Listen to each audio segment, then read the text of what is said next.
Hey, how's you going, boys? Mike here. Welcome back to Grampie's workshop. We got an interesting little video today. It's I don't know if it's an opinionated video or I'm looking for an opinion. I'm looking for some information. I don't know. You be the judge. But I'm going to ask some questions in this video, or one question. I'm going to ask one question in this video, and I want you to just think about the answer and then post the answer in the comments. We're talking about tools today in the workshop. Tools. Not me, stuff you work with your hands, right? Wrenches in particular. How many different kind of wrenches do you know of? Well, we've got metric wrenches, we've got standard wrenches, we've got socket wrenches, we've got box end wrenches, 6-point socket, 12-point socket, star socket, square socket, adjustable wrenches, Stilson wrenches, pipe wrenches, vice grips, pliers. Go on and on and on. An example of some of those wrenches that I'm talking about. I'll start with the biggest one first. What do you call this? Okay, I call it a Stilson wrench or a pipe wrench. Used to be called a monkey wrench at one time. When I was just a kid, we used to call those monkey wrenches. There was a guy lived next door to us there where we grew up, and he was a pretty good mechanic, always working on his car and fixing stuff. We always said, hey, let's go over to Sid's and look at his monkey wrench. Yeah, this was what we used to call a monkey wrench. Okay, another one that's a standby in most every shop I've ever been in my life is, you guessed it, the adjustable.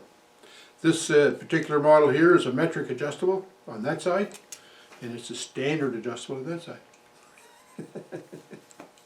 Yeah, there you go. If you believe that, oh baby, you're in trouble. Yeah, anyway, adjustables. Adjustables are probably the worst wrench you can use on anything you're going to work on. But I tell you what, they're some handy, because when I'm working on anything, I'm looking at the size, I'm trying to guess. I'm guessing, you know, like, oh, that looks like it's 11 mil or something, you know. So I go to the toolbox, grab 11 mil. Well, it doesn't fit. So I go back, I grab, it must be 12. 12, now 12 doesn't fit. So I go back and grab a 10. Oh, it was a 10. It seems like every time I go to get wrenches, it takes me 3 tries before I get the right size. But if I grab an adjustable, right the first time. But it's not the best wrench. It's hard on the flats on the nuts or the bolts that you're trying to loosen, because if you don't get the adjustable tightened right tight on them, you'll turn the corners and then nothing will work on it, right? Except vice grips, which brings me to the next one. Yes, the next standby in the shop, vice grips. The bigger the better lots of times too, right? And vice grips, I've been using vice grips since, well, since I could walk. Anyways, that reminds me of a joke. Hey, guys were sitting around the campfire talking, and of course started talking about circumcisions.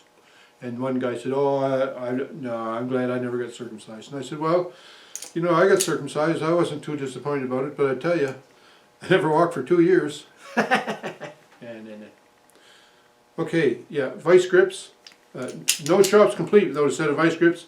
I had vice grips since I can remember. Probably the first wrenchy tool I ever grabbed was vice grips, because again, like the adjustable, they'll fit anything.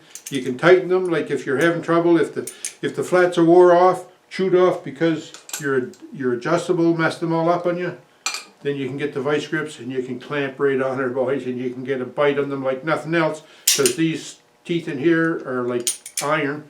Well, they are. And oh yeah, I've twisted off a lot of nuts and bolts with vice grips. The thing is though, once you use a vice grip on a nut or a bolt, it's pretty old time to change it, because it mangles up the heads of them.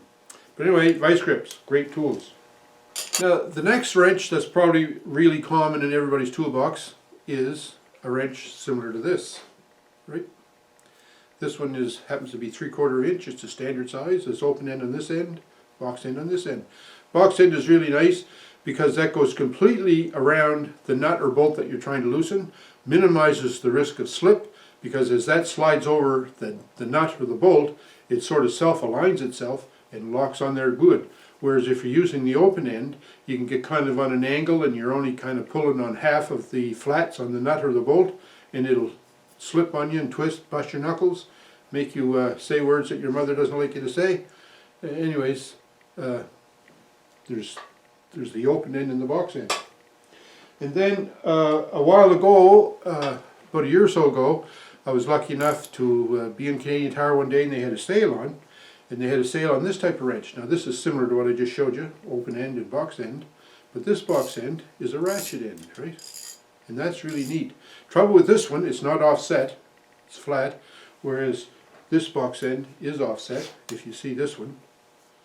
Once you get that on your bolt, then the wrench tips upward. So your hand is clear, don't worry about busting your knuckles. Where this one is flat.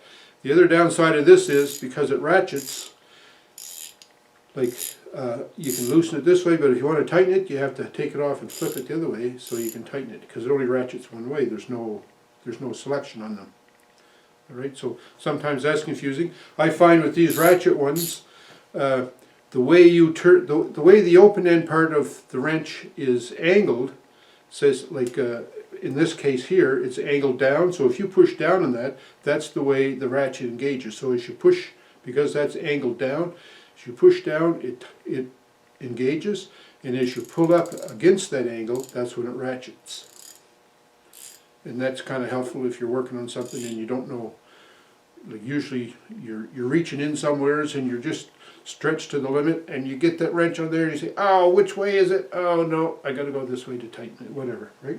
Okay, and then there's socket wrenches, right? Here I have a long socket, or a deep socket they call it, and then just a regular socket. Different size drives. The drives are square-headed drives normally, and you can get 6-point sockets. That's a 6-point.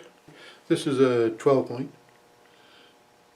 All right. The advantage of these, the 12-point, you don't have. You can just sort of slap it on and get on the nut or the bolt pretty quick. Whereas the 6-point, you have to do some more indexing to line it up on the nut or the bolt so that it'll get on it good. The beauty of the 6-point is it really holds onto a nut, and it gets you good purchase for when you're trying to turn it. And of course, to use sockets, you need a ratchet handle, I guess you'd call that. And there's lots of different kinds of ratchet handles. You can get them with pivoting head on them so that the handle will pivot around. But anyway, so lots of different wrenches.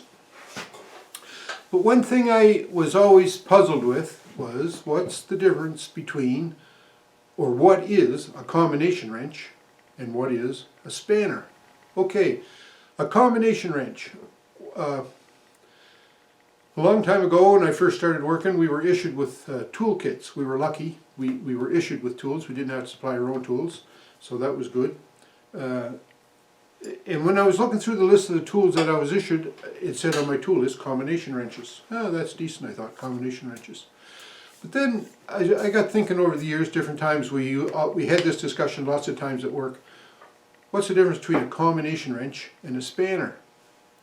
Well, here's my definition, and I haven't heard anything that would maybe make me change my mind about this thought. But if you have any ideas about it, please let me know in the comments, because it's an interesting thing to discuss, I guess, in the shop when there's nothing going on. Anyway, this is what I consider a combination wrench, right? It's a combination of open end and box end. Combination wrench. Box end one end, open end on the other. It's the same size on both ends though. This one, for example, is 3/4 of an inch. So it's 3/4 inch open end, 3/4 inch box end. So to me, that's a combination wrench. And to me, this type of wrench, and also you can get this kind of wrench, which is a box end on either end. But to me, these are spanners. That's a spanner. This is a spanner. This is a combination wrench. Okay? Now the reason I'm saying that is, like I said already earlier, this is a combination box end, open end. This wrench is a spanner because on this end it's 13/16. On this end it's 7/8. So it spans those two sizes. It spans from 13/16 to 7/8. This wrench is a spanner because it spans from, this is an oddball size in this one. I don't know what you'd use that for. This is 25 30-seconds to 7/8. Or to 3/4, sorry. 3/4 in this end, 25 30-seconds, common size on this end. But nevertheless, two different sizes, so it spans from one side to the other. It's a spanner wrench. Combination wrench. Okay? I don't know whether that's the right definition of the difference between a spanner and a combination or not, but I'm looking for your input on this. So let me know in the comments what you think. Is that a spanner or a combination wrench? Some people might call that a spanner because it spans from combination to open end. This is a spanner because it spans two different sizes. I don't know. What do you think? That's why I need your help, boys. That's why I need your help. Let me know in the comments what you think a spanner is, what you think a combination wrench is. Let me know what your favorite wrench is. Is it the adjustable? Is it the pipe wrench? Is it the vice grips? Oh, vice grips are my favorite. Anyways, let me know. Interesting question. That's what happens, when you're out in the middle of the woods, in the middle of the winter. Nothing going on, talk about wrenches. So, wrenches, Everybody thought they were pretty simple. I guess they are, really. How about letting me know, though, make sure in the comments you let me know what you think a combination wrench is, and what you think a spanner is, or maybe you've never heard of spanner, or I don't know. Just give me your thoughts anyhow. Maybe you think I'm nuts, and you can let me know that too. But in the meantime, thanks for watching. Click like, click subscribe if you haven't done so already. Don't forget to ring the bell for notifications of when I post videos here on Grampie's Workshop. And in the meantime, happy St. Patrick's Day, don't forget. Like the guy says, may you be a half hour in heaven before the devil knows you're dead. We'll talk to you soon.